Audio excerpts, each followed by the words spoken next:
Hello and welcome back to Speed Model. Now, we've actually finished constructing the reference image. It's time to actually use it and generate our 3D model around that. You're watching episode 3 of Speed Model.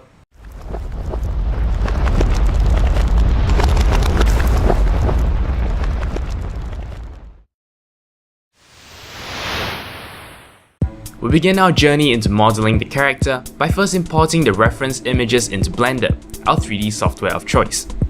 I begin by creating a simple cube, which I will then scale and extrude based on the reference image. I start off just using the front image, focusing on getting the shape to fit the drawing as closely as possible.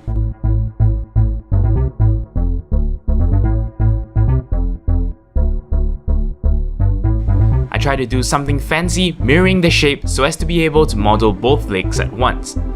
However, due to the lack of symmetry in the reference drawing, I had to scrap this, and instead resorted to modeling each leg individually.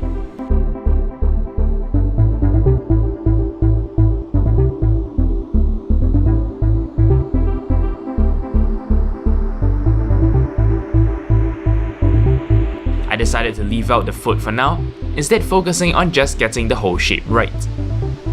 Then I move on to the arms, taking care to keep the two arms in roughly the same shape. And now, what we have is a boxy gingerbread man model based on the front view. The next step is to make what we have correct in terms of the side view as well. So essentially, we repeat the process for the side view. But instead of adding new vertices, we manipulate the existing ones. Sometimes when it's impossible to get the shape right, I do have to subdivide the existing area to get an extra vertex I can control.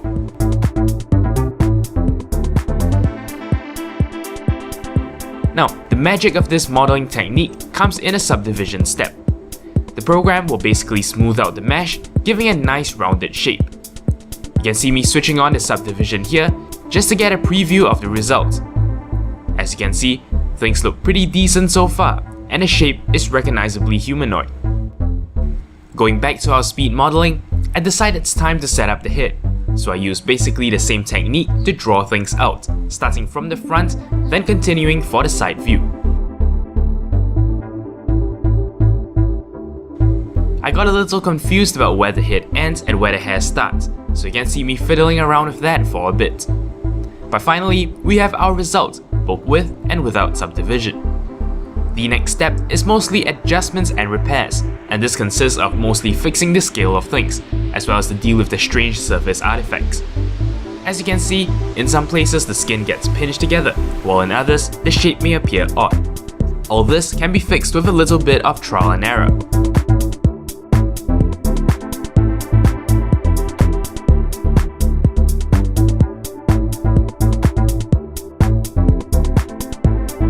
Finally, I decided to add the feet in.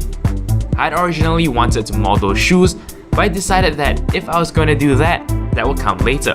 So for now, let's get the model complete. And that's it for the modeling. This is the final result. And there you have it. That is the completed mesh. What we can do next week is we can begin applying a texture map to the model, and in other words, what that means is to actually give it a coat of color and make it look all nice and real. Well, not really real, but you get what I mean. So yeah, I hope you're looking forward to next episode as much as I am. That's all there is for this particular episode. Thank you very much for watching, and until next time, you're watching 0612 TV. Thank you very much for watching. If you liked this video, consider checking out the rest of my work on my channel. Alternatively, you may be interested in the last season of Speed Model. If you'd like to show me some monetary support, I am on Patreon. You can find a link to my campaign in the video description. Of course, you can simply like this video or leave a comment. I'll be sure to respond as soon as I can. To keep in touch with my future uploads, do subscribe to this channel. And for even more updates, check out the official Twitter account for this channel at 0612TV. Thank you for your support.